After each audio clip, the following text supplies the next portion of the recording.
10:40 de la noche, 9:40 en las Islas Canarias, sintonía de nuestra tertulia económica de los martes. Juan Ramón Rayo, profesor de la Universidad Francisco Marroquín, muy buenas noches. ¿Qué tal? Buenas noches. Domingo Soriano, ¿qué tal? Muy buenas noches, bienvenido. Hola. Antes de comenzar y de empezar a analizar diferentes temas de actualidad económica, Sara, vamos también con un consejo para nuestros oyentes. Sí, porque es que Iberdrola ha entregado ya sus premios Supera 2022, que premian algo tan maravilloso como acompañar a niñas y a mujeres a cumplir sus sueños a través del deporte. Ya hay 6 ganadores con un total de 300.000 euros que van a ayudarles a cumplir sus sueños. Entre en la página web iberdrola.com/premios Iberdrola Supera para conocer todas las historias. Bueno, Domingo Rayo, tenemos el nuevo aviso de Bruselas que insiste a España que le suspenderá fondos si no cumple los objetivos en materia de pensiones. La Comisión Europea sigue avisándonos a nuestro país de las consecuencias que precisamente puede acarrear el no llevar a cabo las reformas. ¿Quién ha hablado recientemente? Pues el comisario de Economía, que es Paolo Gentiloni, que a través de una carta pues ha expresado su preocupación por el mecanismo de equidad intergeneracional asociado a la reforma de las pensiones. Hay que recordar, Rayo, y empiezo contigo, que el gobierno, el Ejecutivo Comunitario, ya lanzó un mensaje parecido en el mes de julio, en el momento de analizar la segunda solicitud del plan de pago, del plan de recuperación. Llega un nuevo aviso, Rayo. ¿Esto en qué se puede traducir? ¿Esto cómo lo tenemos que leer a corto plazo? Bueno, a ver, llega un segundo aviso, pero como que resulta más importante porque la reforma tiene que estar aprobada antes de final de año y no queda... Estamos a día 6. Demasiado. Claro. Pero bueno, lo primero que hay que tener en cuenta es que lo que nos está pidiendo Europa es algo bastante modesto. Que nadie piense que Europa nos está exigiendo solucionar de verdad el problema de las pensiones. Nos está pidiendo que hagamos algunos ajustes que, si mantenemos expectativas muy optimistas alrededor de la evolución futura del sistema, permitan cuadrar las cuentas a largo plazo. Nos está pidiendo, oye, pongámonos en un escenario medio o medio malo, que no es nada descartable que se dé. ¿Qué reformas habría que hacer para que incluso en ese escenario medio, en ese escenario central o incluso central algo pesimista, las cuentas terminen cuadrándose? No es eso. Es, oye, si todo va muy bien, ahora mismo ustedes tienen un agujero. Por tanto, soluciónenme el agujero incluso del escenario optimista. Y el problema es que el gobierno, que es un agujero que, por cierto, ha generado él, no olvidemos esto tampoco, porque con la reforma del año 2013 que se cargó este gobierno no había agujero. Hay agujero porque se la ha cargado este gobierno sin poner nada a cambio de esa reforma de 2013. El problema es que este gobierno lo que quiere poner sobre la mesa, o lo que ha puesto sobre la mesa y que Europa rechaza, es algo que el ministro Escrivá llama mecanismo semiautomático. ¿Y qué es un mecanismo semiautomático? Pues que ahora aprueba alguna medida que no es tampoco pequeña. Estamos hablando de subir las cotizaciones sociales a todos los trabajadores, especialmente a los trabajadores con mayores salarios, y de alargar la edad de jubilación, la edad de cómputo de la pensión en la jubilación. Y con esas reformas empezar ahora, y lo llama semiautomático porque si estas reformas no bastaran en el futuro para cuadrar las cuentas, y no bastarán, en el plan que se aprueba ahora se contiene una especie de compromiso, más o menos formal, pero que no obliga a nada, a seguir adoptando ciertos recortes en el futuro. Uh-huh. Ahora hacemos algunos, si no son suficientes, que no lo serán, y Europa sabe que no lo serán, pues más adelante adoptaremos otros recortes para terminar cuadrando las cuentas. Pero claro, Europa dice, ¿y qué garantía tenemos nosotros de que ustedes van a adoptar en el futuro, dentro de 10 años o dentro de 15, los recortes adicionales que es previsible, que es muy previsible que vayan a ser necesarios? Y Escrivá dice, no, si esto es un compromiso en firme del gobierno, ¿cómo no lo vamos a hacer? Nuestra palabra va a misa. Bueno, dejando de lado la personalidad genéticamente mendaz del presidente del gobierno, que parece que se termina contaminando al resto de miembros del Consejo de Ministros, a ver, es que nos podemos encontrar dentro de 10 años o dentro de 15 con otros políticos, que no serán estos, esperemos, que no tengan voluntad política alguna o no tengan mayoría parlamentaria alguna para aprobar las reformas adicionales. Estas no entrarán en vigor sin pasar por el Parlamento. ¿Y qué garantiza que el Parlamento de 2030 o de 2035 quiera votar a favor de nuevos recortes? Eso es lo que se está planteando Bruselas. no me vendan lo semiautomático como garantía de algo, porque no es garantía de nada. Es más, incluso un ajuste automático no es garantía de nada. Ya lo hemos visto, la reforma de 2013 era un ajuste automático. ¿Y qué ha hecho este gobierno? Cargársela. Por tanto, aunque aprobáramos una reforma de ajuste automático como pide Bruselas, nada nos garantiza que en 2035 no llegue un nuevo gobierno que diga esto me lo cargo, porque no me interesa electoralmente que esté en vigor. Pero es que claro, si ni siquiera es eso, sino que meramente es el compromiso de que haremos más adelante, Bruselas dice, oye, ya os estoy dando bastante manga ancha, ya os estoy consintiendo demasiado, no os estoy pidiendo reformas muy duras, no me toméis más el pelo.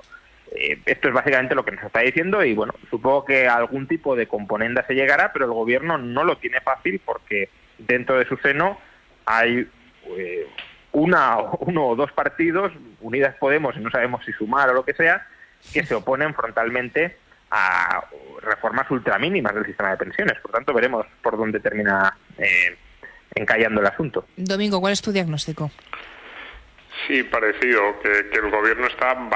El gobierno no, en este caso yo diría, porque es verdad que el gobierno no se sabe si se puede hablar de una sola voz del gobierno en este tema. El ministro Escrivá y Pedro Sánchez tienen un problema grave con esto, un problema económico, pero más político, es decir, digo económico también, pero económico es el que ya sabemos, es el que planteaba Juan Ramón, y bueno, pues de ese no hay muchas dudas. Ahí básicamente Bruselas casi lo que le está diciendo es efectivamente, bueno, haz algo, porque desde el punto de vista político esto es importante para todos. Es decir, Bruselas necesita, y cuando hablamos así en general de Bruselas como si fuera un ente abstracto, no, Bruselas son políticos que están en la Comisión Europea, nombrados por sus países o al menos ayudados a llegar a ese nombramiento por sus países, y luego los dirigentes de cada uno de los estados, de cada uno de los gobiernos de los países de la eurozona, que también tienen que responder ante su público. Y efectivamente no pueden permitir que España, que es el país que probablemente más se ha beneficiado en los últimos 15 años de la política junto con Italia, pero desde luego nosotros nos hemos beneficiado de las políticas un poco extraordinarias del Banco Central Europeo, de la manga ancha con las normas del Pacto de Estabilidad y Crecimiento, en general, digamos, con el apoyo de nuestros socios de la eurozona, que bueno, pues podríamos discutir a quién ha beneficiado más o menos, pero desde luego nosotros hemos sido los que estábamos en una posición más débil desde el punto de vista financiero, con más déficit, con más deuda, con más problemas probablemente de acceso a los mercados. Si nos hubiesen dejado de apoyar esos socios, pues bien, los socios de la Unión Europea van a exigir que algo haga España. Y además en un tema como pensiones, que es, por una parte, el más importante del presupuesto, no lo recordemos, es decir, cuando se le dice a España ajuste el déficit, es casi inevitable que se mire a pensiones por una pura cuestión del peso de las pensiones en el gasto público, pero también porque es una cuestión muy sensible en la opinión pública y en la que es relativamente fácil comparar.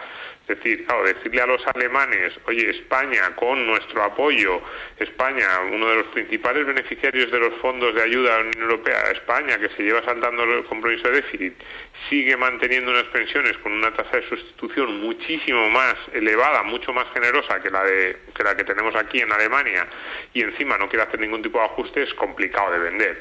Yo creo que Bruselas siempre trata un poco de maniobrar políticamente y de no enfrentarse directamente a los gobiernos, pero en este caso algo hay que darle, aunque sea algo pequeño, como parece que es la reforma fiscal, pero algo hay que darle. Pero claro, enfrente tienes a miembros del gobierno que son todavía más demagogos, o que están luchando por ver quién realiza la declaración más demagógica, y que están dispuestos además en un ciclo electoral que se acerca a jugar una baza muy poderosa como es la de las pensiones, y ahí claramente Escrivá y Sánchez tienen un problema.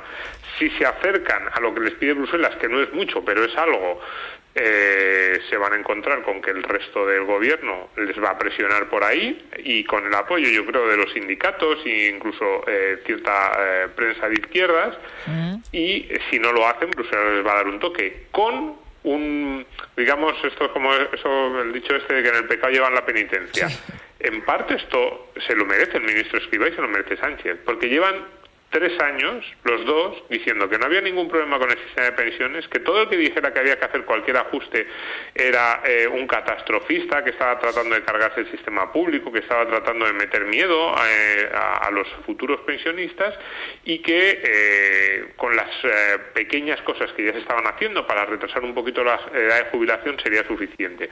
Claro, es lógico que ahora desde Podemos le digan a Escrivá, oiga, pero si es usted el que lleva 3 años diciendo que era mentira, que no había que hacer ningún ajuste, que los que pedían ajuste sean unos alarmistas que querían meter miedo a los pensionistas actuales y a los futuros. Claro, es su propia dialéctica la que se le viene en contra, pero están atrapados ahí, digamos, es una pinza de la que va a ser complicado que salga. Os pido brevedad a los dos porque nos queda poco más de un minuto, y quería preguntaros también si Europa ha alcanzado el pico de la inflación. Lo digo porque es verdad que hace un par de semanas, o la semana pasada, no recuerdo exactamente, Christine Lagarde decía que ella consideraba que todavía quedaba mucho camino por recorrer. Sin embargo, el economista jefe del Banco Central Europeo ha dicho en estas últimas horas que probablemente sí estemos cerca del pico de la inflación en la zona euro. Rayo, ¿cómo lo ves tú?